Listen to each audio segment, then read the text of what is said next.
Monza's packed for the Italian Grand Prix. It's race 14, the last one of the season in Europe. Ferrari at home and expected to deliver. But don't forget, they've only won here 3 times over the last 20 years. Here's your ITV commentary team. Martin Brundle. And first of all, a very good afternoon to Murray. Murray Walker. Good afternoon, Jim. Now, keep it calm. Be cool. Because I tell you, the tension is really getting to me here. It's absolutely fantastic here at Monza. You've seen the build-up to this race. It's a great day to be on the roads in Italy because everybody is here at Monza. They are praying for a Ferrari win. Well, most of them are anyway. But the question is, will they get it? You've seen the scenario, but just let me run through a possible start situation. 2 Ferraris on the front row of the grid.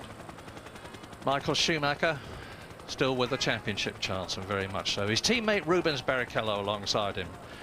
2 of the fastest starters in the business in row 2. Mika Häkkinen, who has already proved twice this year that he can burst through from the second row and take the lead. Jacques Villeneuve up there in the BAR Honda, and it's Honda's 200th Grand Prix. David Coulthard is 5th on the grid. He must get more points than his teammate Mika Häkkinen if his World Championship hopes this year are to stay alive.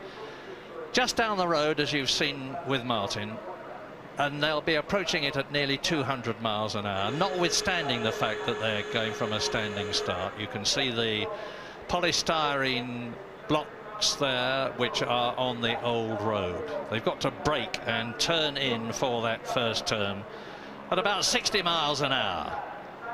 Jacques Villeneuve has allegedly been asked today if he's going to be mindful of the fact that the 3 World Championship leaders are around him. No, he said. Why should I be? What do you think? Oh, Jacques would love to slice between those 2 Ferraris and head down to the first corner and lead a Grand Prix for the first time since '97. So he could well be the fly in the ointment. Michael Schumacher has been struggling away on his starts of recent. He said, if you look at the season as a whole, my starts have been quite good, and 7 out of 10 starts is all you can expect. It's so difficult to get these cars away absolutely perfectly. As you point out, Coulthard's somehow got to get in amongst them as well. It's such an odd race here because the tyre degradation is tiny. It's something like 0.015 of a second per lap. So they need to run the tyres as long as they can. Plus, of course, you stop in the pits at a point where, as you're stationary, cars are flashing past at over 200 miles an hour. You'd lose a disproportionate amount of time, and therefore it's a one-stop race, and you want to go as long as you can. As the fuel burns off, you'll get faster and faster. If you have to pit 3 or 4 laps before the others, they could find 3 or 4 seconds on you and leapfrog you during those pit stops. So it's critical to get down to that first corner and keep your position or gain some positions. Then it's settling in for the long haul. And I think the first 10 laps of this race, Murray, they will have to be mindful of their brakes while they're running such a fuel load. The cars will be absolutely brimmed up as high as you can get them, and that's nothing to do with the French strike and lack of fuel here. It's because you've really got to do every lap you can. And then when you settle into that race, look after your brakes, try and keep your fuel consumption down. It means you change gear maybe 200 or 300 revs earlier. Maybe instead of 17,000, you'll change gear at 16,700 revs, and just do everything you can to conserve your fuel and run as far as you can, maybe lap 34, lap 35 for some of them, until you have to come in for that one and only pit stop of the afternoon. But Michael Schumacher knows that the 2 men behind him, as Tony pointed out, the 2 men behind him are the best starters of the year, and there could be some aggravation. Well, we're about to start the formation lap now. Monza is the circuit in the world that is oozing with tradition, with history, with charisma. It is about to boil over into what I feel is going to be a fantastic start for a superb race. Now let's have a look at this new chicane that they're coming to. Michael Schumacher there absolutely burning out his rear tyres on the start line to lay a trail of rubber. He's obviously got a new tactic, and he's noticed, like I've noticed, that some circuits recently, particularly the 2 German circuits, is there's a highly gloss painted, checkered line across the start-finish line, and I think it generates a lot of wheel spin. To a certain extent, it's to the detriment of the pole sitter, and Michael Schumacher there laying, can see them out of the window here, two dark black lines off of his start position. This whole track has been completely resurfaced. Here is the new layout of the Roja, the second chicane, and they go up from here to the two Lesmo bends, which they approach at 150 miles an hour and take at about 100 for the first and 95 for the second.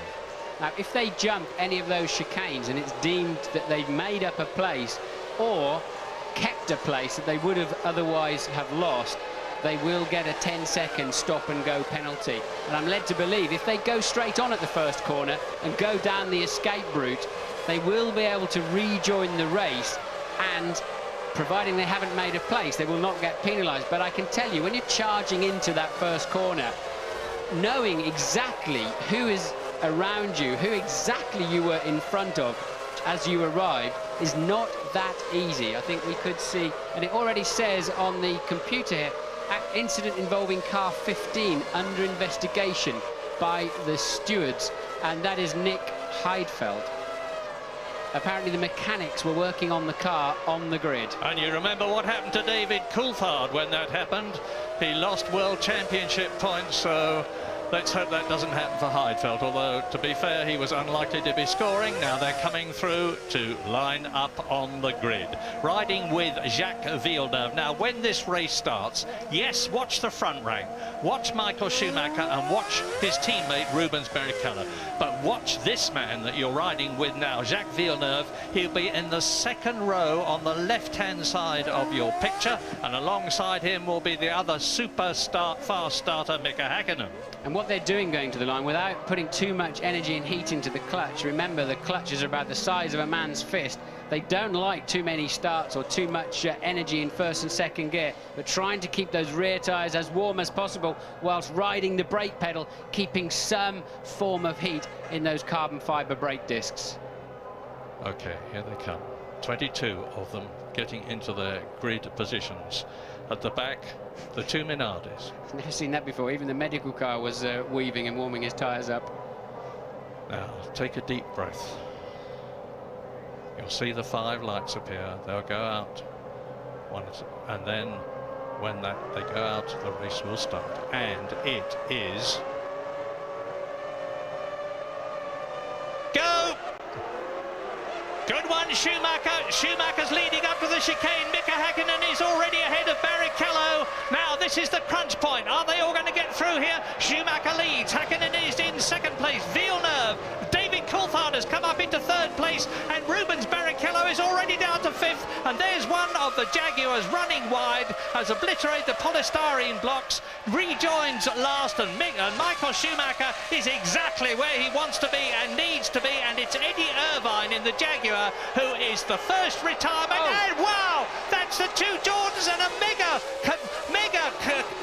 that's Trulli and and there's many cars piling in at the back. Terrible accident there, and of course the red flag will have to come out. I can't see that they can handle that one under the safety car. There look to be far too many cars involved in that. Two Jordans appeared to get together and then come into the back of the third and fourth place runners. Safety car is deployed. I'll be amazed. And it's David Coulthard out there, so that's the end of his race. Yeah, but Coulthard, if they don't stop, but the arrows flew over the top of Coulthard's car. There's an arrows behind that green truck, upside down, and then Barrichello's car also in there too. And Johnny Herbert is cruising back to the pits, minus the back of his car. One wheel missing on Herbert's car. So now, look, they're getting ready to make a change. There won't be for Barrichello's car because he's stuck in the gravel trap. And have they got the driver out of the arrows? That's Irvine from the first chicane. But the second chicane accident, there's the Johnny Herbert picture, minus the rear wing. I'm amazed they can handle that under the safety car. I thought they really would have to red flag that one, but quite clearly, you can see Coulthard's out of the car. Both Jordan drivers, Barrichello, all, unless they throw the red now, all of those guys are out of the race, and they clearly have got that Arrows driver out of the car. And when you see a replay of that, Murray, that Arrows was flying through the air. Indeed it was, and there is one of the shattered Jordans. But out behind the safety car at the moment with David Coulthard running in the hope that the race will be stopped and he will be able to get into the spare McLaren.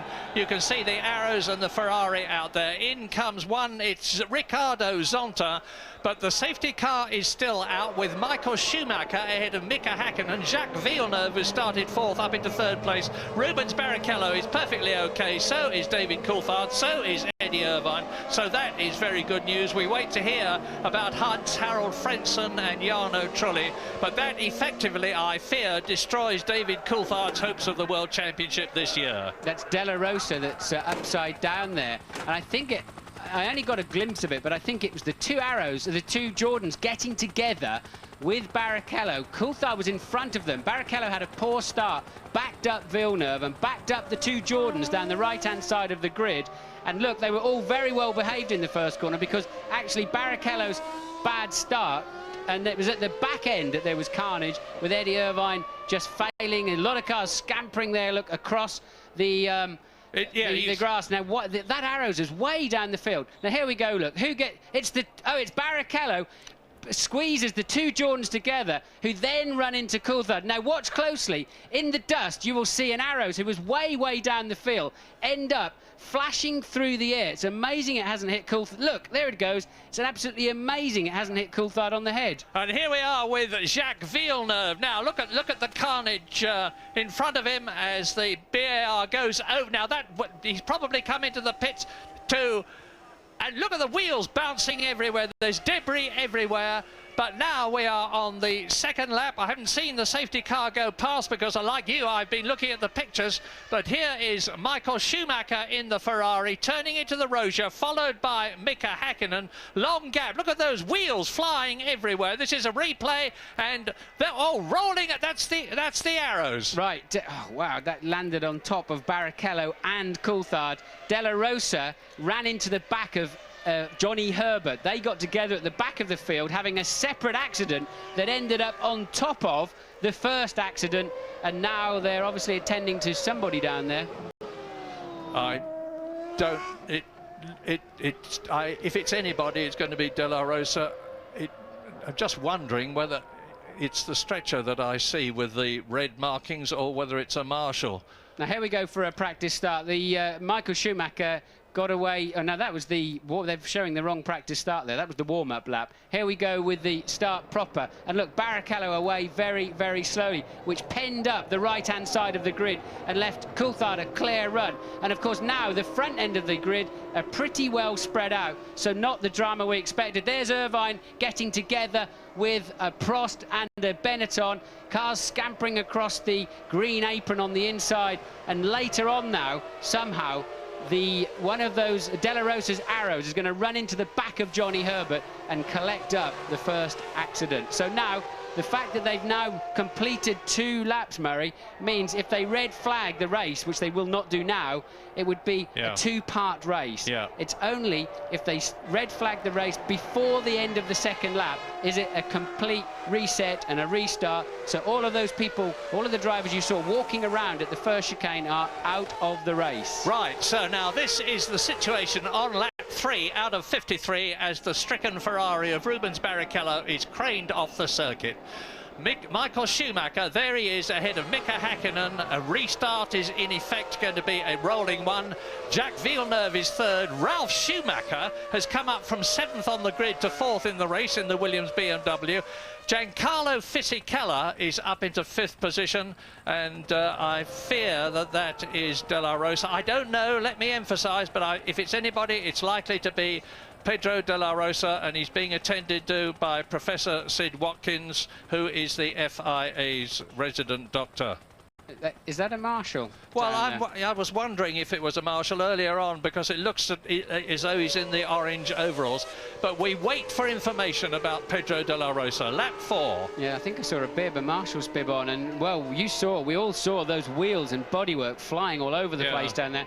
And that is exactly what the drivers were talking about here. It happened more at the second chicane than the first, but it's 2 enormous sprints down to two very tight chicanes, and it is a recipe for disaster, and it's been very clearly demonstrated in the first lap of this race. And meantime, of course, the teams will probably be reconsidering their strategies for coming in for fuel, because they're running along on the pilot jet in effect in this race, although they don't have carburetors. David Coulthard walking in, his race is over. Fuel strategies will probably be changed now, because instead of burning lots of fuel in the fast opening laps of this race, they're touring round behind the safety car. They're on lap 4 out of 53 at the present moment, with Irvine out of the race, De La Rosa out of the race, Fredson, Barrichello, Jarno Trulli and David Coulthard. So out of the 22 starters, there are 16 left now. Johnny Herbert is out, so that makes 15. Alesi has already been lapped on the 4th lap of the race because of a problem he has had, and Mika Salo is the last one who is running. 14 of them are on the track now, and Mika Salo is 21 seconds behind the race leader. But that's because of all the weaving that's going on. There's no passing allowed at this point in the race, of course. They're behind the safety car. They have to wait for it to come in, and when the flashing lights on the roof of the safety car go out, they will know that it is pulling off the track into the pit lane, and the race will restart. And there is no passing allowed until they have crossed the start and finish line. So there is the safety car, and it's Ferrari behind it. It's McLaren behind it. It is BAR behind it, and then the Williams BMW, the Benetton, and Jenson Button is in 6th position. Replay now into the first chicane. There's the yellow Jordan of Jarno Trulli up into 4th position ahead of Rubens Barrichello. Eddie Irvine goes off. One of the Saubers goes off as well. And now we're back again for this replay of Jacques Villeneuve, who is currently in 3rd position. Looking very handy indeed for when the race restarts. Yes, and Villeneuve had fallen a long way, and there's that secondary accident. And now watch this car. It lands clean on top of Coulthard's cockpit and comes to rest alongside Barrichello's cockpit. Those 3 drivers have had an incredibly lucky escape. And David Coulthard has had an absolutely miraculous year. Remember, he was involved in that terrible plane crash, and now he has fortunately survived this arrow's landing on top of the McLaren Mercedes. Yes, I think not that we need to apportion blame necessarily, but it was quite clear that there were 2 Jordans trying to squeeze down the outside of Barrichello into that second chicane. Barrichello obviously got a decent run through Curva Grande to pull himself into line with them, and the 3 of them, Barrichello appeared to be moving slightly right, understandably, to take a line, and there just wasn't enough space. It pushed the 2 Jordans into each other, and that started that incident. But Murray, the drivers have all been talking about this since testing last week. They've been saying this is going to happen, and we all knew we were going to see that safety car this afternoon. That is absolutely true. The Jordan drivers were, of course, under terrific pressure. They had started from 6th and 8th on the grid. Jarno Trulli in 6th position and Fredson in 8th position. In spite of a dreadful day yesterday, they've got the Mugen engine behind them. They were looking to make up places, and they were not to succeed. But Jenson Button has done extremely well to get up to 6th position from his grid place of 12th. So he was 12th on the grid. He's 6th in the race now. We're on lap 5 out of the race now, where we've done almost 10% of the race already behind the safety car, while they are removing the wreckage of those cars on the exit to turn 2. Schumacher, Hakkinen, Villeneuve, they're dodging and diving and weaving to maintain the heat in the tyres as we go for a break, waiting for the restart.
you see the end of another replay which reveals that Heinz-Harald Frentzen went plunging into the back of Barrichello's Ferrari and his teammate Jordan Jarno Trulli. We're on lap 6 now out of 53, and the safety car is still out, and Louise Goodman has got news with Heinz-Harald Frentzen. Heinz-Harald, from the pictures that we've seen, and it's obviously quite difficult to tell, but it seems as though you suddenly came through from the back of the field and into Barrichello and Trulli.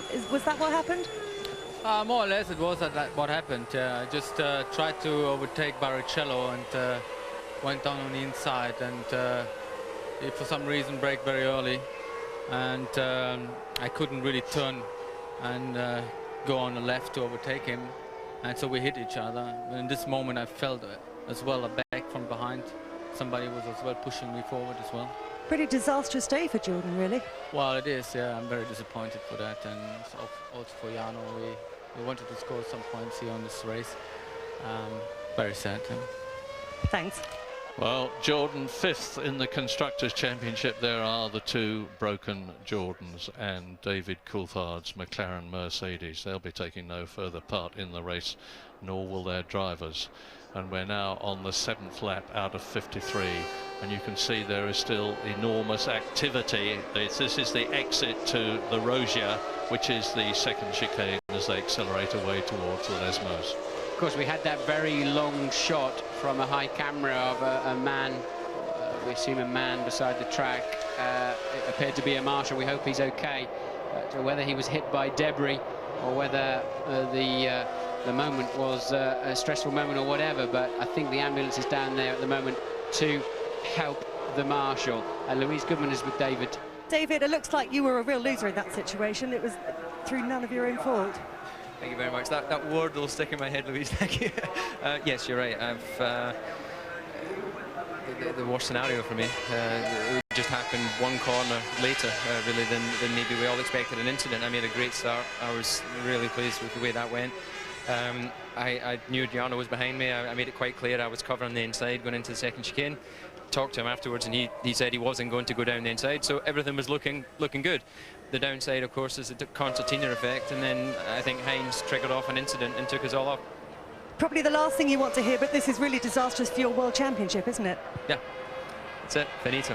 It's always fancied racing in America, though, so I'm looking forward to Indianapolis. And realistically, it's going to be very difficult if both Michael and Mika finish this race. If they don't, then it's the same as we came here, so it might still be possible. But as we speak, then try again next year.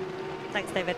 Well, bless you, David Coulthard, for being as calm, cool and collected, not only about the accident, but about the fact that your World Championship chances, sadly, seem to have been exploded.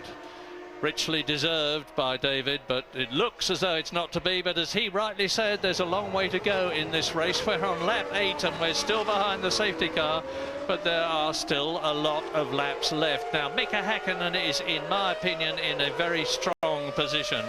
And car 17 there is Mika Salo's Sauber. He's come in from 12th position and is clearly out of, looks to me anyway, as though he's out of the race. You can see he's been in for nearly half a minute now, and certainly his race is effectively finished. I think it could well have been Salo tripping over that first corner incident with Irvine, but we haven't spoken much about Jenson Button. He's up there in 6th place. He's really gained. He's kept his nose clean through all of that aggravation. And Ralf Schumacher 4th in the Sister Williams. But 3 either former or current Formula One world champions, 1st, 2nd and 3rd. We're going to a short break.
9. Safety car still out. Mika Salo in the Sauber has come in, had a long pit stop while they had a look at his car. It was clearly his car that went off between turns 1 and 2 at the beginning of the race with Eddie Irvine's Jaguar. He has rejoined the race.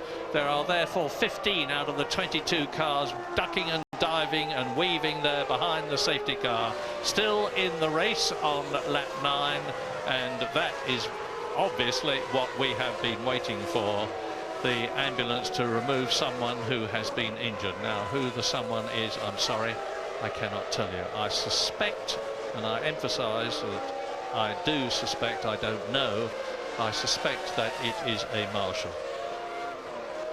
Down to the parabolica from the Ascari bends, and when we see the lights go out on the roof of the Mercedes-Benz safety car. Now, this is what I was...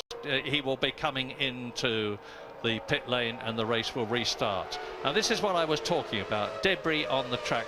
You were talking yesterday, Martin, about leaves on the track. I think they look like leaves more than anything else. I think it'd be a combination of leaves and stones, but much worse than that, of pieces of carbon fibre which are very sharp and easily cut a Formula 1 tyre that's under load. And of all the places in all the world you do not need a tyre exploding on you, it is Monza, heading into corners like Parabolica.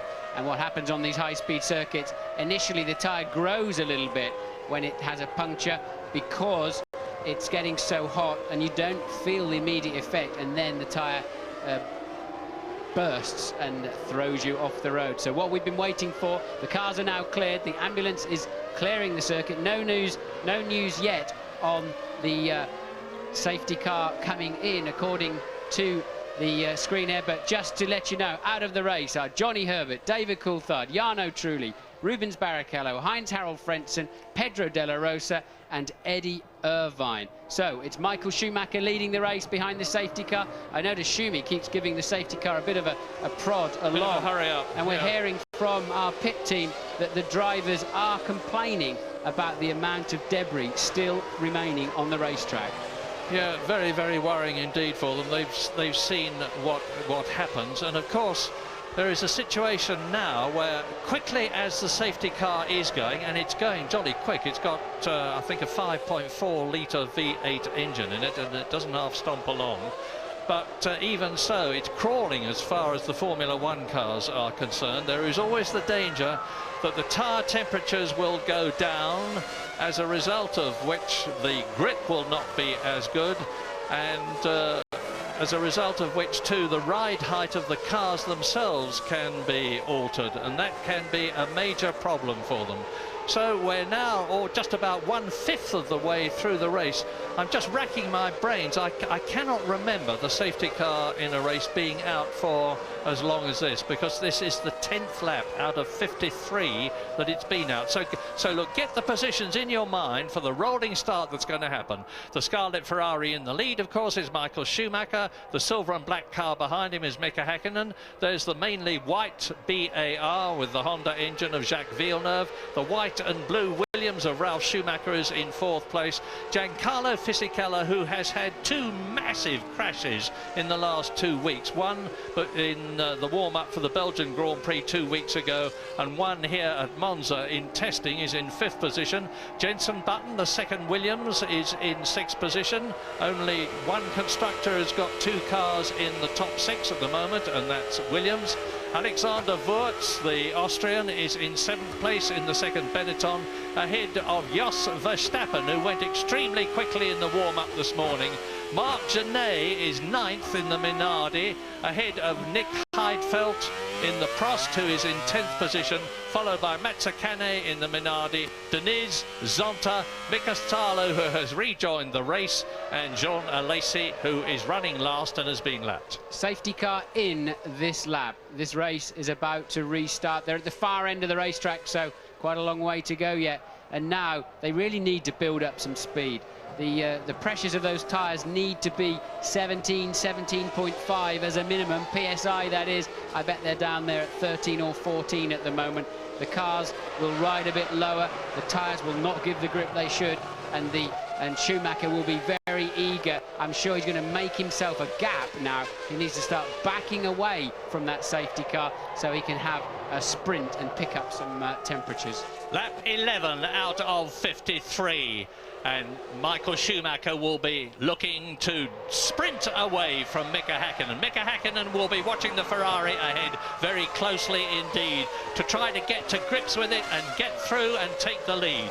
Jacques Villeneuve doing exactly the same thing in third position, and Ralf Schumacher in the Williams BMW. There he is, coming into the Ascari curves of fourth position.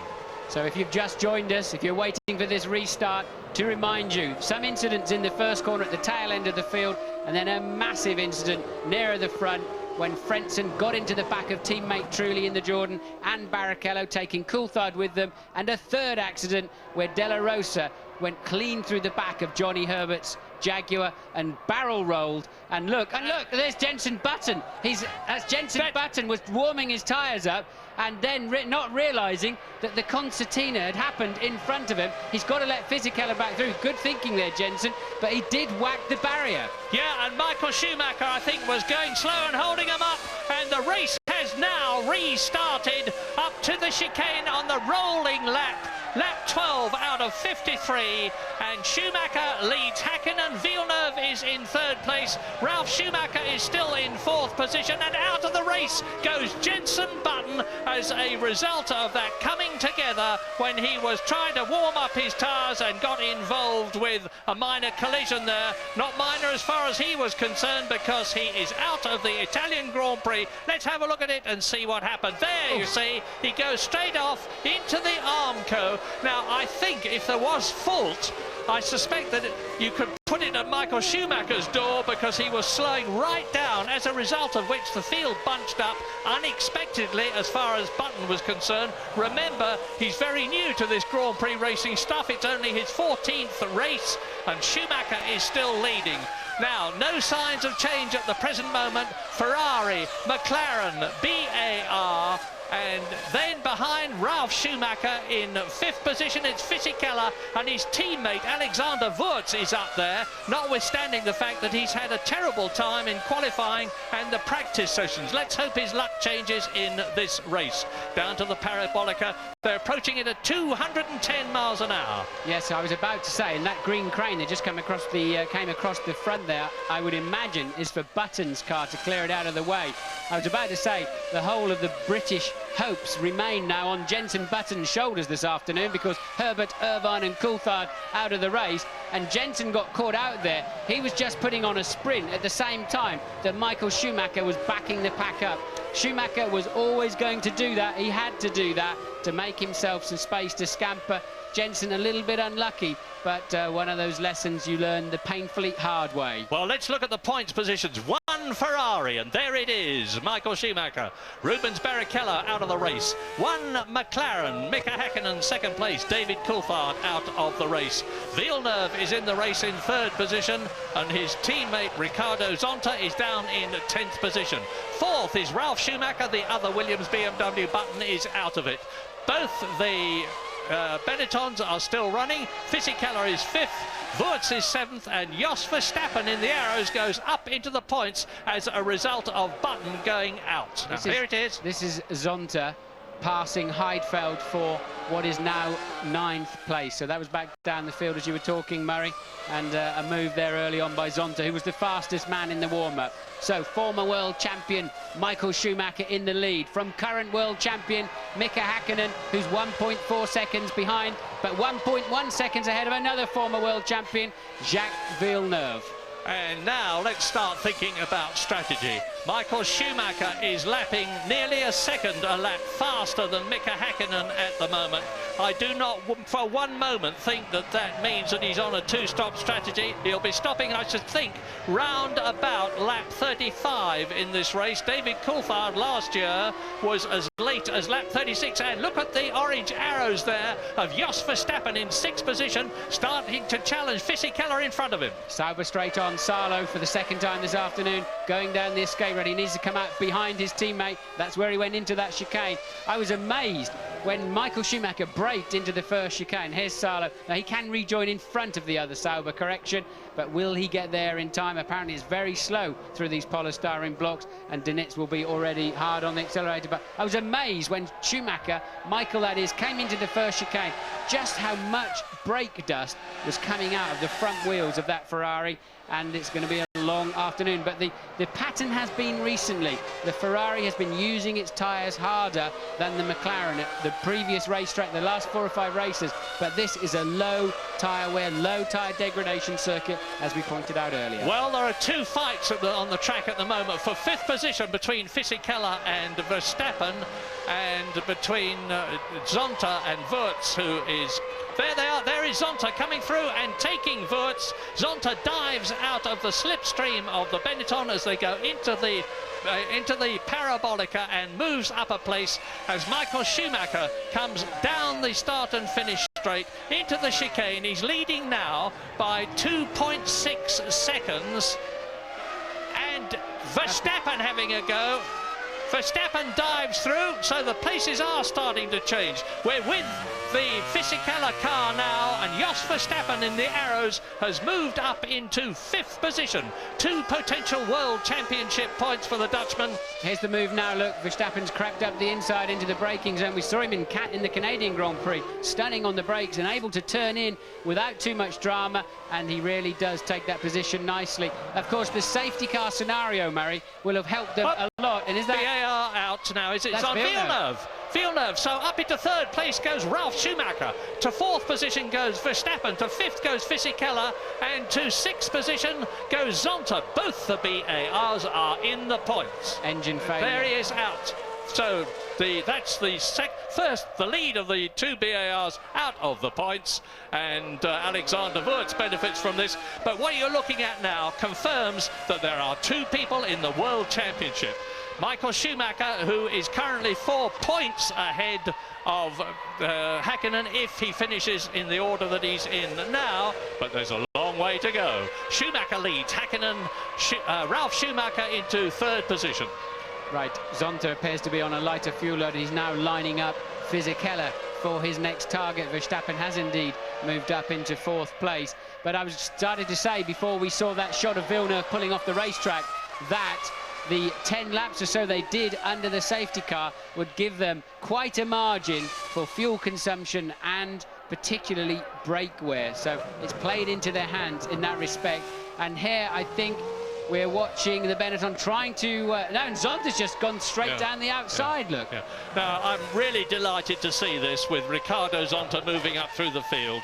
He's had a rotten time with BAR since he joined them last year. He's had an awful time this year. But he was very, very quick this morning. Indeed, he was fastest, and Louise Goodman is with Jenson Button. Jenson, that restart caught you up badly, didn't it? Well, just a bit. Well, normally you have a restart, you're supposed to keep the same pace all the time, but Michael decided to slow down on the exit of Ascari and then accelerate and then brake, or whatever he did. But can't believe it. So everyone caught up, everyone spread out across the circuit, and I had nowhere to go. So bad luck. Well, that's exactly what I thought had happened, and now you're looking at a replay of Heidfeld spinning out, and his car is on the circuit. Are they going to be able to drag it back, or will the safety car go out again? The safety car is standing by, I can tell you that, as I look at the Williams and the BAR exiting the corner, and Michael Schumacher leading on lap 17. And Ralph had a big oversteer in the middle of the Parabolica that surely gives Zonta a tremendous run at him. And I think Zonta, as they flash by, yes, Zonta's driven straight past Ralf Schumacher's Williams. Unbelievable straight line speed there from that Honda-powered BAR. Perhaps he's running a lighter fuel load, but even so, he's clearly got some amazing pace. And remember, again, Zonta was the fastest man in this morning's warm-up. Well, now, how's this for a top 6? A very strange-looking picture. Schumacher leading Häkkinen, nothing strange about them being at the front, but Jos Verstappen in the arrows for Holland is in 3rd position, and he's being caught by Ricardo Zonta, who is storming his way through the field. This is his 26th Grand Prix. He's not going to be with BAR at the end of this season, but now down to 5th goes Schumacher, 6th is Fisichella. We're leaving, we'll be back.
Lap 19, and you are looking at a terrific scrap for third place between Jos Verstappen in the orange arrows and Ricardo Zonta from Brazil in the white BAR. Zonta having an absolute storm of a race. He started well down on the grid and he's climbed his way up from 17th up into the 4th position that he's in now. Now, a lot of it, I admit, is due to the fact that there have been a large number of retirements due to the collision, but he was fastest in the warm-up this morning, and that car is really flying.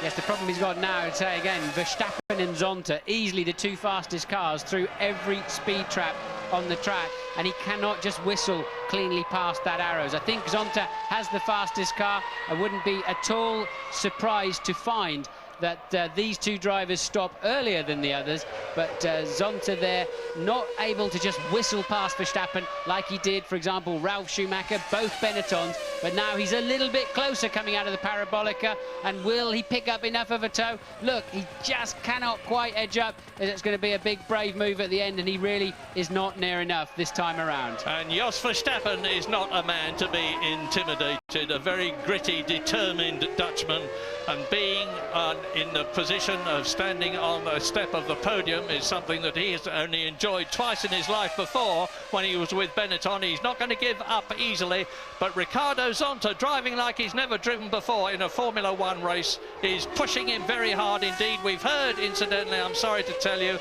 that it's a fire marshal that was injured and taken away in the ambulance. But Pedro de la Rosa in the arrows is okay, no problem there. Lap 20 out of 53, and the Italian Grand Prix is led by Michael Schumacher, just under 4 seconds away from Mika Häkkinen. News from James Allen. Yeah, Murray, I think Zonta's doing what Damon Hill did back in 1998. If you've got a fast car here in a low grid slot, you can put it on a two-stop strategy and make up a lot of places. In those days, Damon made up 7 places in the first 6 laps, and it looks to me as though Zonta's doing exactly the same. Probably quite a lightish fuel load. He will have to stop before too long, but the big question mark as he comes down towards the Parabolica, not this time, the big question mark now amongst the front runners who are on a one-stop strategy, Schumacher and Häkkinen, is how much fuel did they save during that 11-lap safety car period? I reckon they saved quite a bit, so it's going to extend that first stint quite a lot.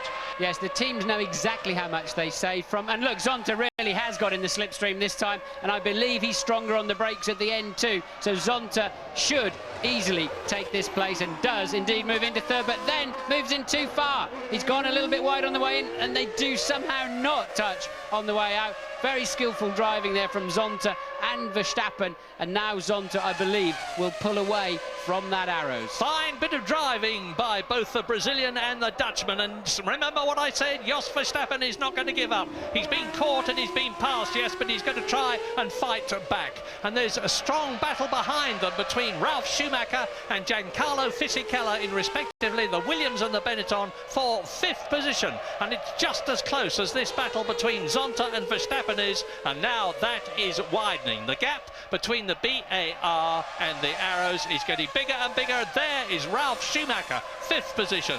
Behind him, Fisichella in 6th position. Wurz in the second blue car is therefore in 7th place ahead of Marc Genet, who has got Mika Salo right with him. Yeah, the tail enders, the ones we always do the sob stories about, the teams at the back who try hard but can't get results because they don't have enough money. They love days like this. This is their chance to score some points. The reality is, if nothing special happens, 2 Ferraris and 2 McLarens take the first 4 lots of points. That leaves a 5th and a 6th available for the entire rest of the pack, and with Williams and Jordan and Benetton being such strong cars, the tail enders very rarely get a sniff of a World Championship point, and today's the day. And remember that the man you're looking at, Michael Schumacher, is 6 points behind Mika Häkkinen, second in this race in the World Championship. If Michael Schumacher finishes ahead of Mika Häkkinen by being first to Häkkinen's second, he will have closed the gap quite dramatically. He will be on a World Championship score of 68 points. 78 points. Slow-mo replay of Michael attacking the curb on the right-hander on the way in. They don't hit the left-hand curb so hard, it unsettles the car, and they can't quite make the exit of the corner then. So the Benetton of Fisichella hanging on gamely to Ralf Schumacher. James. Oh, Martin, think about this. I've just clocked it. If Ricardo Zonta started this race on a two-stopper, like fuel load, he's now entering the one-stop pit window. He could come in shortly, fuel it to the finish, and then, of course, when the front runners, Schumacher and Häkkinen, come in and fuel up, they'll be on the same strategy as him, but he'll be right up there in the shooting match. Fantastic. And that would be an incredible development. We've seen for so long now Ferrari and McLaren dominating. We saw BAR coming into Grand Prix racing for the first time last year and having a really torrid season in their debut year, but they're getting their act well and truly together. They've been tremendously looking forward to this race and very optimistic about it. I was talking to Alistair Gibson, their chief mechanic, earlier today, and he said, we think we can do it, and I think they can too, but it would mean the Ferrari would have to disappear and the sole McLaren disappear. And there, James, you're absolutely right. The BAR team are getting ready to bring Ricardo Zonta in. Jacques Villeneuve is already out of the race, of course. Yes, but it's very early in the race. Zonta is relatively flying. You just saw a new fastest lap from Michael Schumacher of 26.428, and Zonta did a 26.433 on the same lap, and that's Wirtz under attack from Salo. So Zonta was matching the leader's pace, but now you see why. He's got to come in the pits this time, and a tank full of gas will slow him down a lot. Louise. Yeah, I'm here with Jacques Villeneuve. Jacques, cheers in the garage at the success that your teammate's having at the moment. Yeah, he's doing good, and that's great for the team. Not such a good day for you, though. No, the car was easy to drive. It was easy to be quick. We were on a one-stop strategy, and suddenly the car stopped. Jensen laid the blame for that accident at Michael Schumacher's door. Would you agree? Sorry? Jensen laid the blame for the accident at Michael Schumacher's door for slowing the pack right down. Would you agree? Well, Michael did what you normally do in that position. I think it's everybody that's behind that should calm down and take it a little bit easier. Thanks, Jacques. Lap 24, race order. Schumacher now leads Häkkinen by 6 seconds. Zonta is third, nearly 13 seconds behind Häkkinen, coming into the pits now. As you look at him, that means Jos Verstappen goes back into third place. Ralf Schumacher will move up into fourth. Fisichella to fifth, and maybe even Wirtz into sixth position. Good stop by Ricardo Zonta, and there is Alexander Wirtz, and he is ahead of Mika Salo in the Sauber. Remember, Mika Salo's come in, he's made a long pit stop, but he is still on the same lap. Only 11 of the 22 who started are on the same lap. There's 12 runners. Pedro Diniz is 11th on the same lap as Michael Schumacher. Jean Lacey is running in 12th position, but he's already a lap behind the leaders. Well, Zonta stopped only for 7.2 seconds, which suggests that they have not topped the car up. And thinking about that, remember we were saying every car's brimmed on the start line. That second corner shunt, the car's upside down. It's staggering that we didn't have a fire. Something we covered in one of our technical pieces recently, but impressive technology there that they'd all got well over 100 litres of fuel on board, and not a drop of it spilt out of the cars in the spectacular incidents of the first two chicanes. The interesting thing is that the two drivers who are leaving their teams this year, Ricardo Zonta and Alexander Wirtz, that we're looking at, are doing extremely well in this race. Wirtz there in the blue Benetton, resisting the efforts of Mika Salo in the Sauber to get past him as we rejoin race leader Michael Schumacher. Is this going to be the third time that he's won the Italian Grand Prix? He won it in '96 for Ferrari, his debut year with the team. He won it the year before last in 1998, and there is Salo getting past Wirtz at turn 1, keeping his line on turn 2 as they accelerate away. Yes, I thought Wirtz probably should have still managed to close him out there, even if he pushed the pair of them wide. Salo going the long way round with the cleaner side of the track to brake on, but nice move there from Mika Salo. He's been across a couple of chicanes. Looking at the computer, he's noted up, but clearly didn't take an advantage from that. Remember, he made a pit stop under the safety car to check. He had an incident with Eddie Irvine in the first corner of this race, but now Salo making his way through. He is up into 6th place. And there is Mika Häkkinen second. I'll tell you something that surprises me, Martin. Ralf Schumacher in the Williams BMW, which has been extremely quick this season and was terrific in Belgium and went very well here in the opening stages of the meeting here at Monza, is in 4th position. He's behind the Flying Arrow shadows of Jos Verstappen, who is still there in third place. Coming towards us now, you can see Salo. Behind Salo is Voorts. Then there's the two Minardis of Genet and Mazzacane, who are 8th and 9th. Pedro Diniz is Sauber 10th. Behind him is John Lacey in 11th position. Well, Zonta is not going to bother Michael Schumacher or Hakkinen. He is now effectively running last but one, having made his stop. He's got a very fast car, light traffic on the circuit because of those retirements early on. Heidfeld, Jacques Villeneuve, Jenson Button, Johnny Herbert, Coulthard, Trulli, Barrichello, Frentzen and Zonta just easily goes through on the Prost there, so takes that position, no problem at all from Diniz. So Zonta still with a fast car, but as he's on a two-stopper, he will not bother the front end of the field. He was passing Jean Lacey, who is still running there, albeit a long way back. Just the single Prost left. Now you can see visually the gap on the track there between Schumacher in the lead, Mika Hakkinen in second position. And try as Mika may, he can't do anything at the present moment about that lead that the Ferrari has over it. The crowd is pretty quiet here. They are on tenterhooks that a Ferrari will win here at Monza again. And that's the man that can do it, because Rubens Barrichello out of the race, and the gap now between the Ferrari and the McLaren is 7.3 seconds, and Schumacher is continuing to lap faster than Hakkinen. Yes, Hakkinen has never yet once completed a lap faster than the same lap of Michael Schumacher's, so that's why he's built that 7.3 second lead. There's Zonta coming through. A podium is up for grabs for Zonta. I think Schumacher and Hakkinen are too far out front with too much fuel on board for Zonta to have a go at them, but look how easily he's able to slice his way through the field. He's got to stay on the inside there and force the Sauber out and keep the inside line, which he does.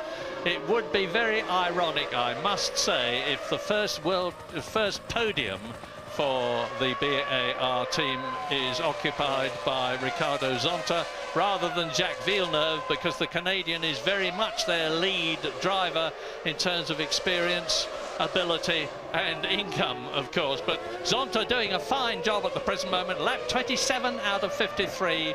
The fastest lap we've had so far, that of Michael Schumacher, 1:26.4. There's no point in comparing it with the fastest lap last year or any fastest lap in the past, because the circuit is different this year. It's not just that it's been resurfaced, it is that instead of there being a double left-right at the beginning of the track before the grand curve, there's just the new right-left chicane, and the second chicane, the Roger, has also been extended to give it a bigger run-off area.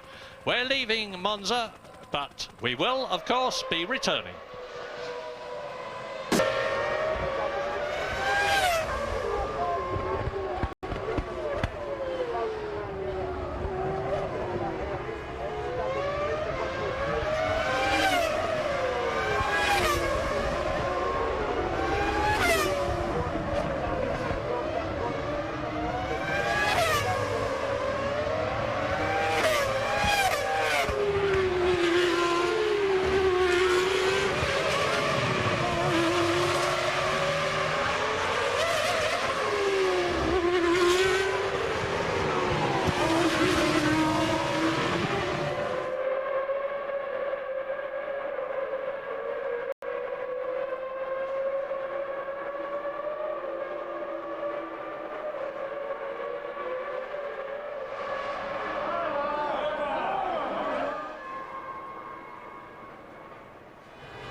Lap 30, and while Italy holds its breath that this man in that car, Michael Schumacher in the Ferrari, will stay where he is in the lead, and he's yet to come in, of course, for more fuel and new tyres. Ricardo Zonta is the man to watch in the BAR. He was third, a brilliant third from 17th on the grid, fought his way up, then he's come in and stopped, taken on more fuel and tyres. He's clawing his way through the field. He's past Mazzacani's Minardi, he's past Genet's Minardi, he's up into 8th position, and we have more news from James Allen. Well, it looks to me, Murray, as though Zonta couldn't quite make the fuel last long enough to reach the one-stop pit window. I reckon another 4 or 5 laps and he would have been able to do it. Nevertheless, a podium still possible. This can be a lot of work for him. Not being cynical for a second here, Murray, but he's getting himself an awful lot of TV for Honda, of course, on their 200th Grand Prix. But onto the front, the leaders, I reckon Michael Schumacher's got less fuel on board than Mika Häkkinen.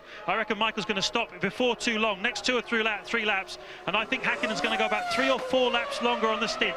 We're entering a very, very interesting phase of the race now. Yeah, Zonta is indeed getting a lot of TV for Honda, but you get what you deserve in this world usually, and he certainly deserves it, and so do they.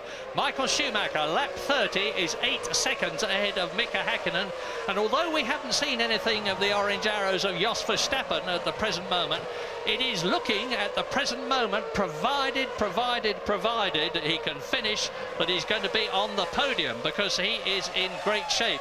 But will he finish? He's already had 8 retirements this year. This is the 14th Grand Prix of the year 2000.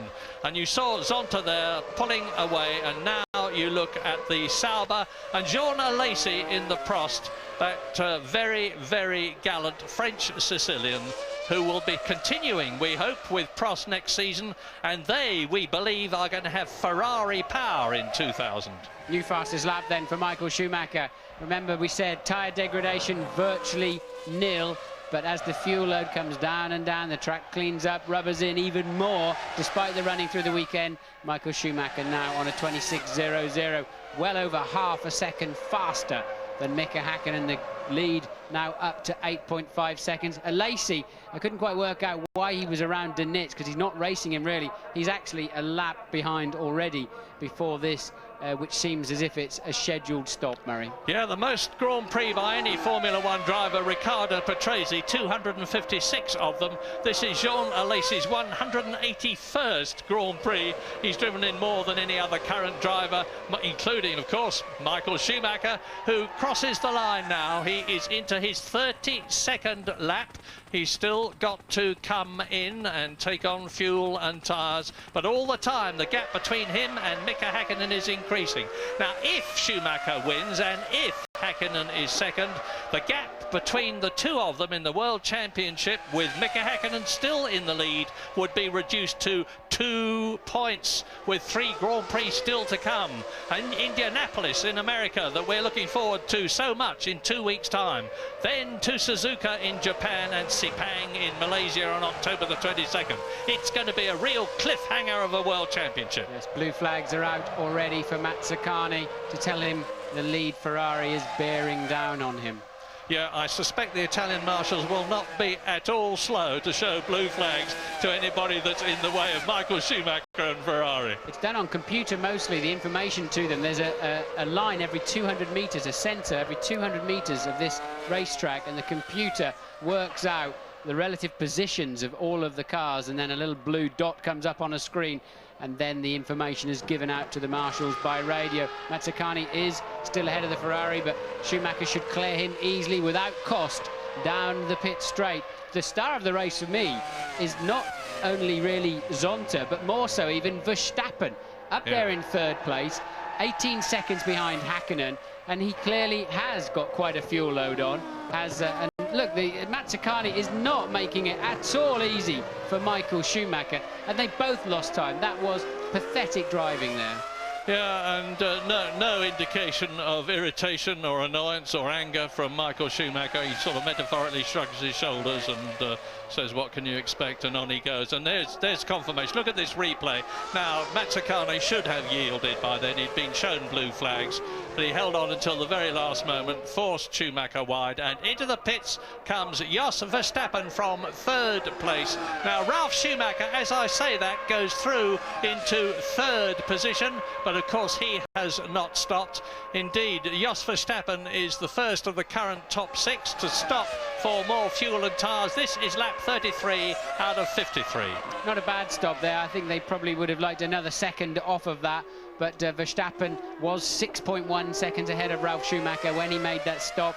He has stopped relatively early, but he will surely get to the end of the race with that fill-up. Yeah, and you're looking at it's moved up. Fisichella has moved up into 4th position, and Alexander Wurz is continuing to go well indeed as we look at the Benetton now in front of Ricardo Zonta. Now, Zonta will be moving up into the points if he can get past the Benetton. I have absolutely no doubt that he will do so, because his last lap was 0.6 of a second faster than that of the Austrian Alexander Wurz in the blue Benetton. We're on lap 34. Well, there we have it. Finally, Häkkinen has gone faster than Michael Schumacher, 0.3 on that previous lap. And that is not including the time that Michael lost negotiating and being extra cautious around Mazzacane's Minardi. So Mika has pegged the gap at 8 and a bit seconds and now just clawing it back slightly.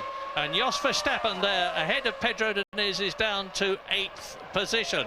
So this race is a long way from being run. Mika Häkkinen starting to speed up, only 0.3 of a second, but every 10th counts. The gap at the present moment between the leaders, Schumacher and Häkkinen, 8.5 seconds on lap 34 out of 53.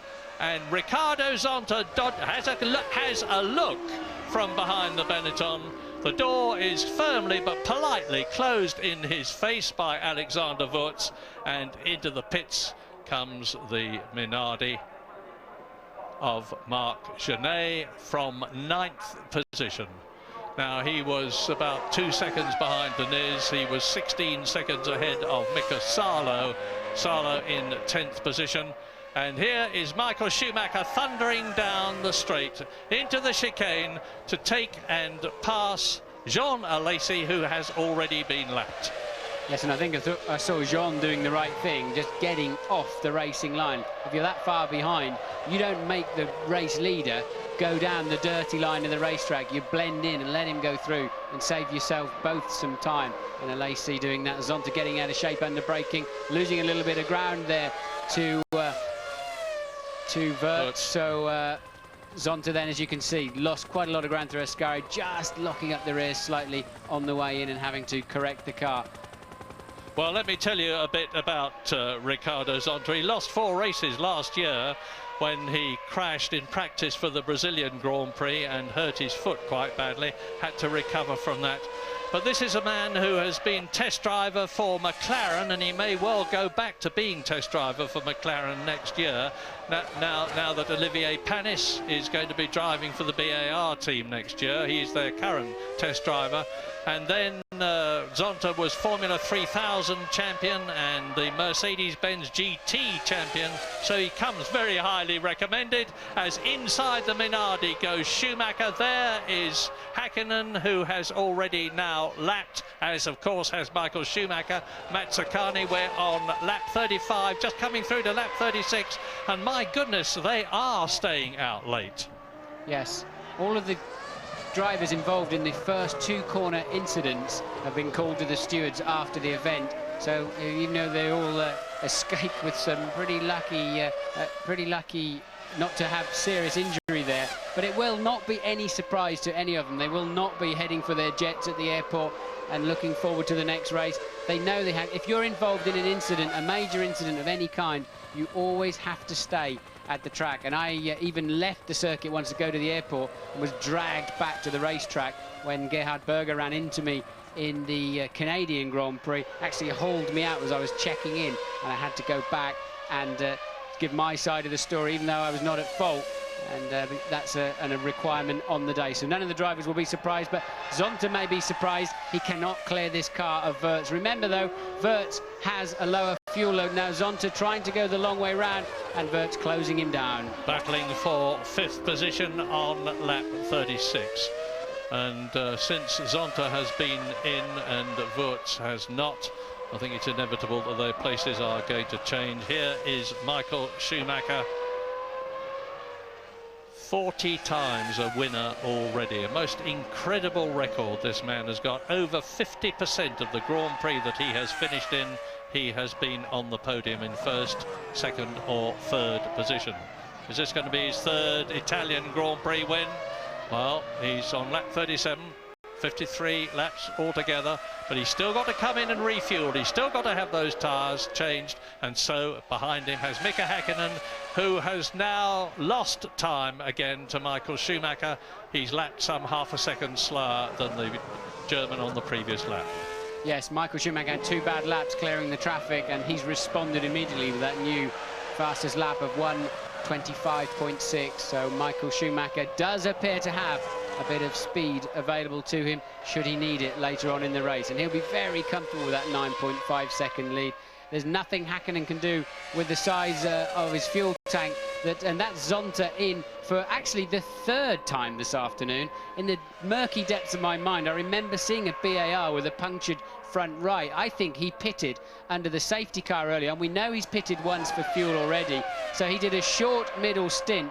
Now he refuels to the end of the race. And Jos Verstappen goes back into the points. You probably saw the arrows. Oh, very short stop. Very short indeed for Ricardo Zonta. And Verstappen is back into the points in 6th position. 5th is Wirtz. 4th is Fisichella. Both the Benettons in the points. Ralf Schumacher in the Williams BMW is 3rd, but has yet to stop. Mika Häkkinen 2nd, yet to stop. Michael Schumacher, that you're looking at now, leading by nearly 10 seconds and pulling away from Mika Häkkinen, but yet to stop. Yes, and while you were reading those times from the screen, Mary, Michael Schumacher leaning heavily on the side of the racetrack through the second Lesmos there. He really is putting the hammer down at the moment for some reason. He's just done a new fastest first sector of anybody in this motor race so far, and he, at this point in time, wants to increase his lead for whatever reason. And we know that they've given Häkkinen a mixture sign. Lean up the engine, I would assume it means, and try to run a little bit further, but I can't see Häkkinen being able to go much further than Michael Schumacher before they have to stop. Remember, they're stopping so late because they would have used a fraction of the fuel in those 10 or so laps behind the pace car. Well, 2 men for the Ferrari are leading this race. One of them, Michael Schumacher, who's driving it, and the other is Ross Brawn, their master English tactician, who is sitting in the pit lane there, reading the race and calling the shots and talking calmly to Michael Schumacher. The 2 of them worked together at Benetton when Michael Schumacher had his World Championships in 94 and 95. And Ross has clearly divined something which is telling him, making him tell Michael Schumacher to speed up a bit, and the something could well be that Mika Häkkinen, for instance, has just done the fastest first sector of all. We're going to keep an eye on this gap. It's just under 10 seconds at the present moment. Race leader there, Michael Schumacher, is on his 39th lap. So there are 14 laps to go. He will come in, he will take on comparatively little fuel to keep the car as light as possible, to give it the maximum performance. Less weight to brake and stop, less weight to accelerate and get going again. And there, the Minardi running very wide indeed, with Mika Häkkinen coming up behind Mika Salo. That is Marc Genet, who is in 10th position. This is a replay. The Sauber going through, and Genet rejoining the track in front. Now, it's irrelevant whether he's going to be penalised or not, because in fact he's 1 lap behind them. Yes, he's yielded 2. He's let the Sauber go through, which I think was the smart move. He quite clearly saved a position there effectively, but they're at the tail end of the field, would clearly have cost Mika Häkkinen some time, and he's already now 10.5 seconds behind Michael Schumacher. There's the Ferrari team. They're getting ready to bring Michael Schumacher in on the 39th lap out of the Parabolica. Down to you, good and early, James Allen. Yes, it's all looking very tidy indeed for the Ferrari team here. There's no tension at all. They're all pretty relaxed. I think they're going to go about this in not a leisurely way, but they're going to not make any mistakes and get him back out again. 10.5 seconds is a good margin here. Häkkinen, of course, will take the lead, but we expect Häkkinen in shortly. Well, Mika Häkkinen has gone through, and there is Michael Schumacher exiting the pit lane. Where is he in relation to Ralf Schumacher? And there is the new race leader on lap 40 out of 53. Now, James forecast, and rightly so, that Mika Häkkinen was going to be staying out 2 or 3 laps longer than Michael Schumacher, so we can expect him to come in round about lap 42. But meantime, he's in the lead, and of course, Michael Schumacher has got a lot of traffic to carve through, because tail-enders have gone through following Mika Häkkinen, who has at minimum lap them.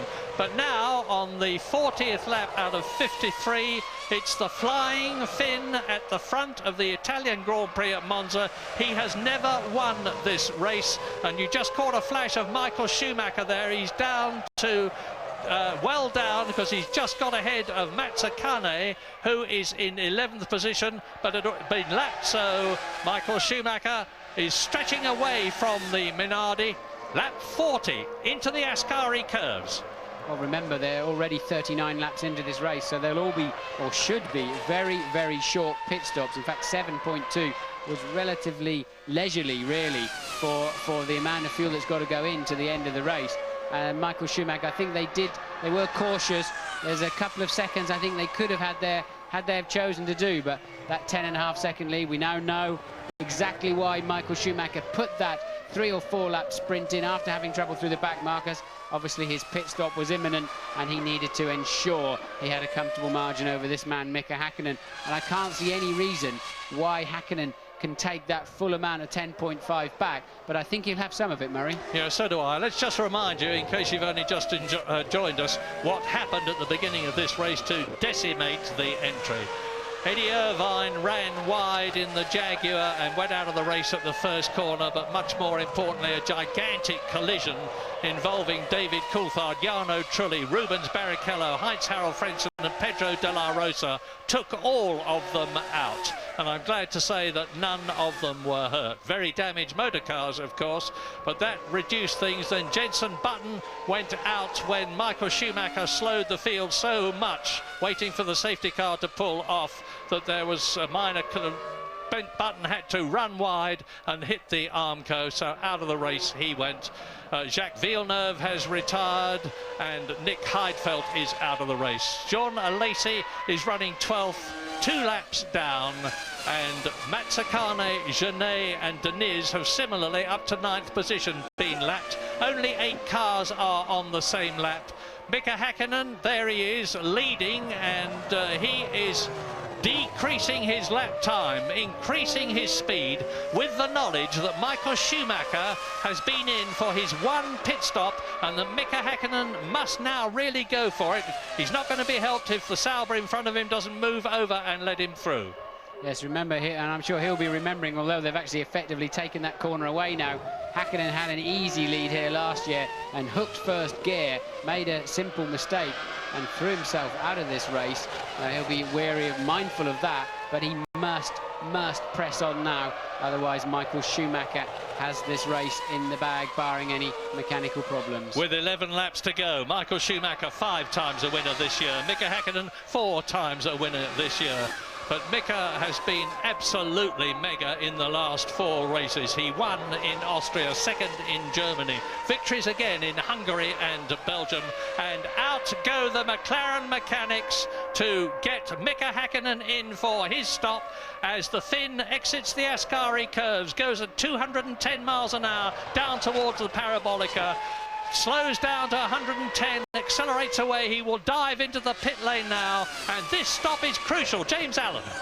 Yes, this is going to be very interesting. Schumacher's stop took 21 seconds total lost time. That's how much time he lost when he came in. Here comes Häkkinen. He will be around just 5 or 6 seconds down on Michael Schumacher. If he can get out of here, stationary time of less than about 7 seconds. It's very fast by McLaren, a lovely stop. He'll be about 5 or 6 seconds only down, Murray.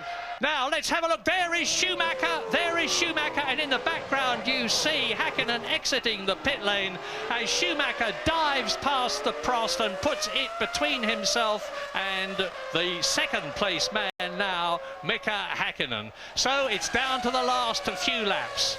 They're on lap 43. It's a 53-lap race. They've both completed their single pit stop for fuel and tyres, and it's down to the two top drivers of the day. Double world champion Michael Schumacher, 1994 and 1995. Double world champion Mika Häkkinen, 98 and 99, trying to become one of the very few people who have achieved 3 successive world championships. Alexander Wurz into the pits from 5th position. Nice stop. It didn't take on very much fuel, so he's out in just 6.1 seconds stationary period on the tarmac. So Schumacher, now he's coming up to Marc Genet to lap him again. Marc Genet, the Spaniard in the Minardi. Now look back and you should see Mika Häkkinen. Yes, there he is, exiting the Ascari bends again behind Mazzacane. And again, Mazzacane, as he delayed Michael Schumacher, is delaying Mika Häkkinen, who gets through on the inside. Yeah, well, pathetic having used the same word of the same driver twice in the afternoon. I mean, what is he up to? It's not difficult to see here. Long enough straights. Not like there's any blind corners and a lot of hedges in the way, is it? But Häkkinen there, he was already further behind Michael Schumacher than I expected to see him coming on that straight down towards the Parabolica. But that certainly fixed it, and I don't see any pace that Häkkinen is going to have to close that gap as Ralf Schumacher comes in. Really, he's not the last of the front runners because Fisichella's just behind him too. 4th place man Fisichella in the pits too. 3rd place man at the moment. There's Fisichella just squeezing in front. A good stop there for the Williams team again in the 6s, and that puts Ralf in good shape. Can Zonta and Verstappen do anything about it? And is that Benetton running? I don't think so. Well, already Ralf Schumacher driving for Williams BMW in a season that they both expected to be a pretty poor one, because it's BMW's first year back in Formula One since 1953. Fisichella spinning his wheels. This is ruining his chances. Yes, what they'll have to do is start it up in gear and drop it off the jack if they can, but it's not that easy because the jack will go down the pit lane with the car if they're not careful. That is very, very difficult problem to sort out. It's stuck in gear. He clearly cannot find neutral. They need to start it up. Look, they're turning the tyres with the starter motor. It's going through the system, and they cannot get that engine to fire.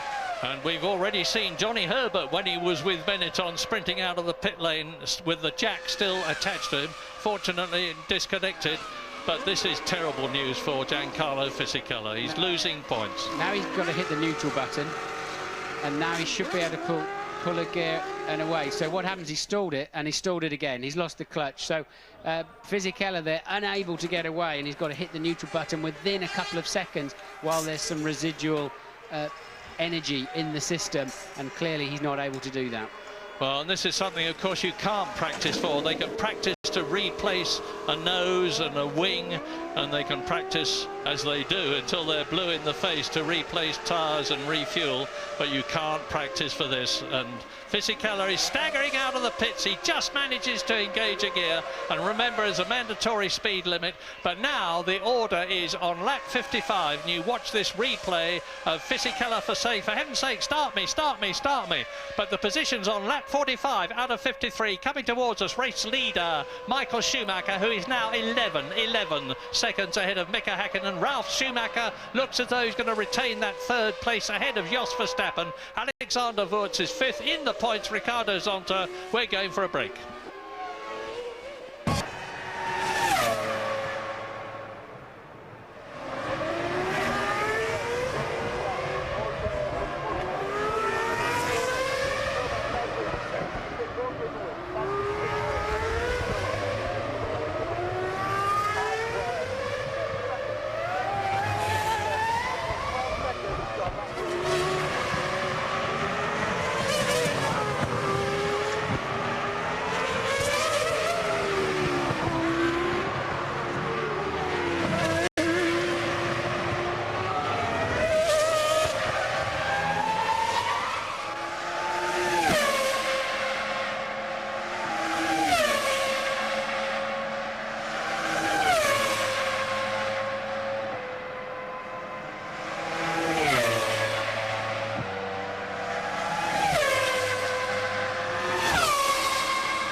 7 laps to go. Remember that this Italian Grand Prix ran for the first 10 or 11 laps behind the safety car after that gigantic collision in the opening stages of the race, which took out some of the leading contenders.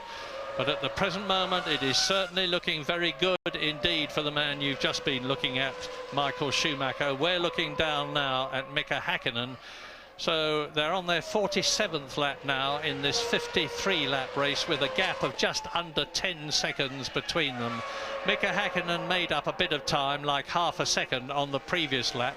To be exact, the gap was 9.9 seconds. Here is Schumacher coming up to the Sauber as he exits that now notorious first chicane. A lot of people forecast problems, and we certainly had them. And Mika Häkkinen is through on the lap behind him. Michael Schumacher closing up. He's going to go through, and it's a nice, polite bit of driving. And Schumacher has got clear track ahead of him. He's got the Sauber between him and Mika Häkkinen. The gap is still 9.2 seconds. And this World Championship that's been such a cracker this year, with Michael Schumacher winning 4 of the first 6 races, is really developing. Going right down to the wire to the last race in Malaysia. Pedro Diniz now in the Sauber in 8th position between the Ferrari and the McLaren. As you look at Ralf Schumacher, now he's lapping marginally quicker than Jos Verstappen. Ralf Schumacher looks as though he is going to finish in 3rd position for the 3rd time this year. He did it in Australia, he did it in Belgium, and I was saying earlier on that, bearing in mind that last year's Williams was not the best car they've ever produced, that's Häkkinen passing Marc Genet, not the best car they'd ever produced, and that this year they got an entirely new car with an entirely new engine, and it's a fantastic combination. The car is good, the engine has exceeded everybody's expectations, including, I think, to be fair, BMW's, and they've had a lot of World Championship points. Ralf Schumacher has already scored 20 World Championship points. His teammate Jenson Button, a terrific introduction to Formula One racing, has scored 10 World Championship points, and the result is that Williams are 3rd in the Constructors' Championship, as you watch Michael Schumacher now undoubtedly pacing himself on the 49th lap. He's got lap 50, lap 51, lap 52 and lap 53 to go. I said earlier on, Italy is holding its breath. No more so then than now. If Michael Schumacher wins and Ferrari win again, which is not something they've done all that often at Monza, which to Italy is what motor racing is all about, the whole of Italy will erupt. They literally ring the church bells in Italy when a Ferrari wins. They could be tolling them again this evening. Häkkinen now definitely eating into the Schumacher lead, but it's coming down about 7 to 8 tenths of a second of a lap. He'll be quite near at the end, but I believe Michael Schumacher's got it under control.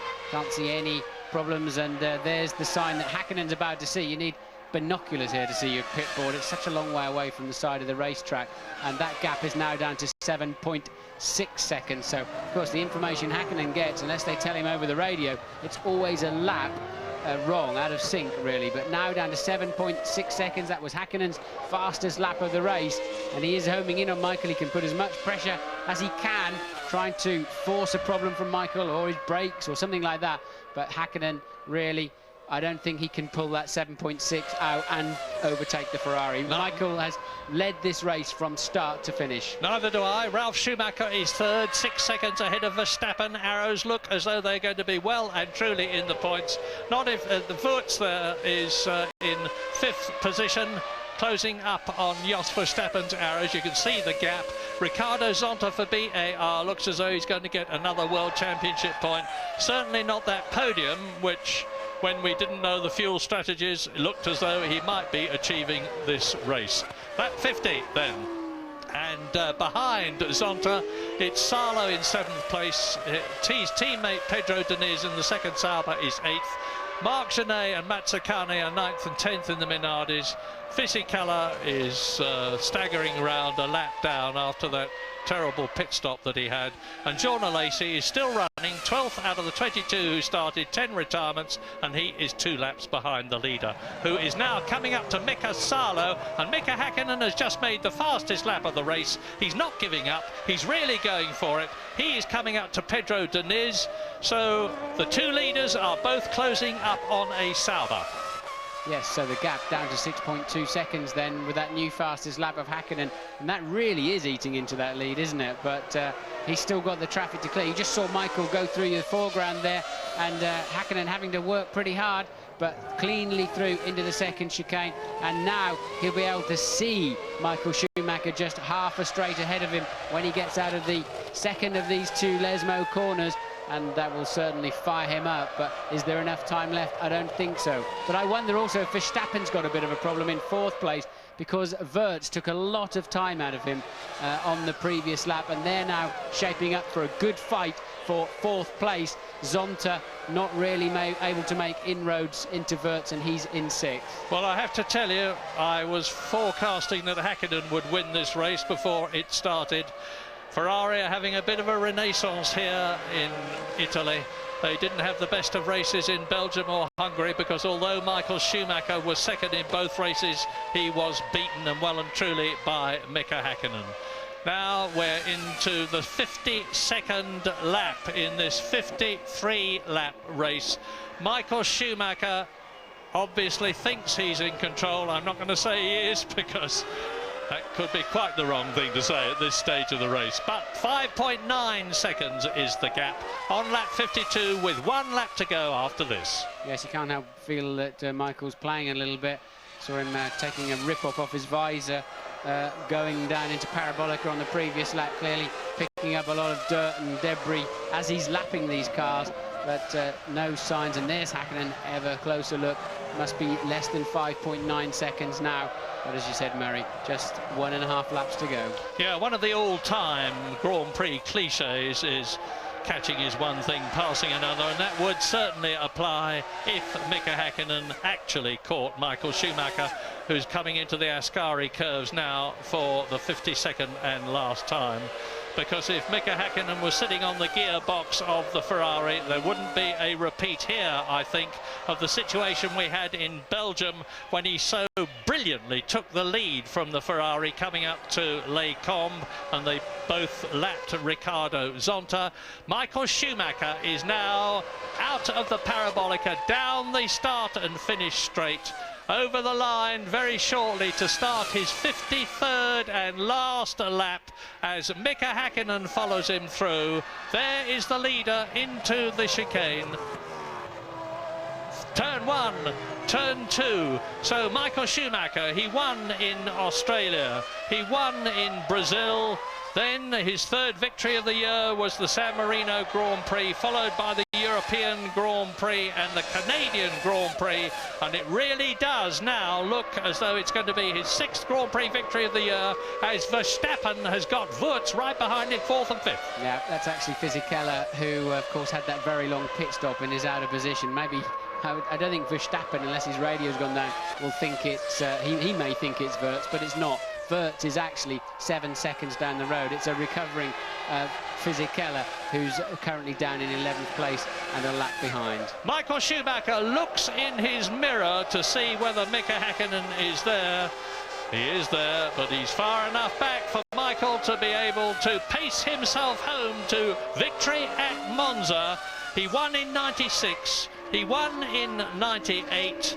He's going to win again in the year 2000, and there is Mika Häkkinen behind him, and now Italy can truly erupt. The Tifosi and the Ferraristas see Michael Schumacher win at Monza and Italy and close the gap between himself and Mika Häkkinen in the World Championship, finishing 2nd there, down to 2 points. David Coulthard's World Championship hopes are over. Rubens Barrichello's are as well, of course. There was a remote chance that either of them could win the World Championship if they won the remaining races. But now it is a fight to the finish between Häkkinen and Schumacher as we wait for Ralf Schumacher to come home in 3rd position for the 3rd time this year. And you look at Verstappen with Giancarlo Fisichella behind him in the Benetton. exiting the Ascari base. Now look back and you should see Alexander Wurz in the blue car. There he is. So Verstappen is going to have a magnificent 4th place, and that will be the 2nd highest that he's ever finished in a Grand Prix. He's had a couple of 3rd places for Benetton. Great news for Arrows. They've really fought for this, and they thoroughly deserve those World Championship points. Schumacher Michael wins. Hakkinen Mika is 2nd. Schumacher Ralph is 3rd. Verstappen Jos is 4th. Wurz Alexander is 5th, and Ricardo Zonta gets that World Championship point for BAR. Mika Hakkinen now 2 World Championship points only ahead of Michael Schumacher. He was 6 points ahead when this race started. David Coulthard still in 3rd position in the championship, notwithstanding the fact he scored no points here. Rubens Barrichello the same, 4th position. Ralf Schumacher closes the gap in 5th position in the Drivers' Championship, but is still down there with Fisichella 6th.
Michael, many congratulations. It's your 6th win of the season, but you've not had one for 6 races. You've done it in front of your home fans, the Tifosi, so you must be delighted.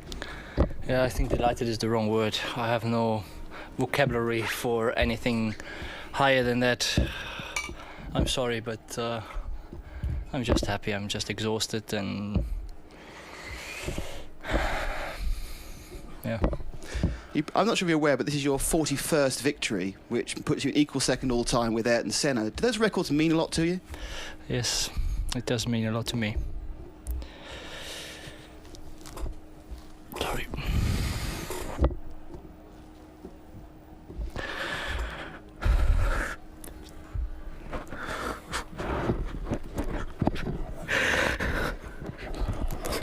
Thanks, Michael. Nick, for the last 2 races, Michael's been, I think, magnanimous enough to admit that on the day you had the faster car, the McLaren. Do you think today that Ferrari was just a faster car? Can we have a break? Go to Ralph. Ralph can continue. Okay, Ralph. Ralph, you're unique of the 3 drivers we have here because you actually saw that very big second chicane incident. Can you perhaps talk us through how you saw it and how you managed to avoid it? Well, basically, I just saw a lot of dust coming out and car parts flying around, and Jack and me managed somehow to go around, but it looked really terrible. I mean, well, someone was hurted as we saw, but I don't know who it was. Talking back to your own race again, when you actually were driving along, you saw Riccardo Zonta and Jos Verstappen drive past you. Do you think, oh dear, I'm on the wrong strategy? Well, we always knew that some are on the lighter strategy, but you know, as Monza is on the longer strategy, you usually have the upper hand, and we were quicker than Verstappen at the end of the day, and I knew that we could be quicker than Zonta, so I didn't worry too much. Back to Mika now. Thank you, gentlemen, for your perseverance in live television. Mika, said before, I mean, do you think this day for the Ferrari was the faster car compared to the McLaren? I'm sorry, can you ask again? Do you believe today that Michael had the faster car? He said in the last couple of races that you had the faster car. A little bit, yes. Not much, but enough. Now, when you came out from the pit stop, you actually then went, despite the fact it was very, very unlikely you were going to be able to catch up Michael, you actually went and put in a series of very quick laps, including fastest lap of all. Why was that? Well, we made some modifications during pit stop, and it made a balance of the car better, but not enough, obviously, and the gap was too much for Michael, so it was impossible to really catch him, and also back markers was a couple of Minardis was not quite a pain, you know. They didn't let overtake so easily, so I lost maybe 2-3 seconds because of that. But end of the day, that's not the excuse or anything. But and I believe that Michael did not have no reason to anymore to push maximum anymore that time. So that was the situation. Michael, are you okay to go on? Yeah. You are obviously very emotional about this. Why does this mean so much to you? Ask me another question, please. Perhaps we should just go straight to the own languages for the... thank you very much for everybody, guys. Perhaps you use something in German, please, Michael.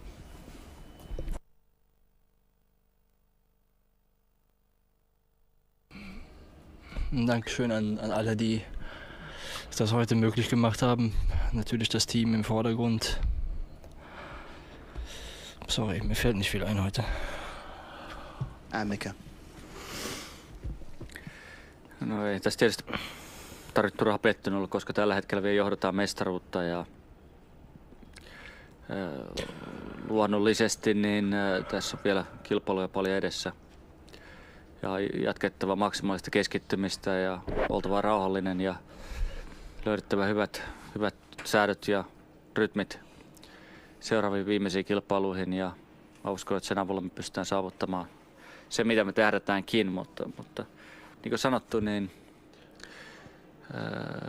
toinen sija on se sija, milloin se on se ensimmäinen sija, jolloin hävitään, eli totta kai voi olla vähän pettynyt, mutta mestaruutta johdetaan jollekin jalat maassa vaan ja jatketaan eteenpäin. Hey Mika, and finally Ralph. Ja, ich bin natürlich happy, dass wir zum zweiten Mal hintereinander auf dem Podium stehen. Ich glaube, für uns war das fast undenkbar. Ein anderes Mal haben wir gezeigt, dass wir die dritte Kraft in der Formel 1 sind, was natürlich für uns ein Riesenerfolg ist. Zum Zweiten freue ich mich darüber, dass mein Bruder heute wieder gewonnen hat, sodass wir alle die Frage, oder dass er auf die Fragen, die in den letzten Wochen gestellt worden sind, mit dem richtigen Wort oder mit der richtigen Art geantwortet hat und dass wir jetzt endlich wieder Rennen fahren können. Gentlemen, thank you very much indeed. Thanks a lot. Thank you.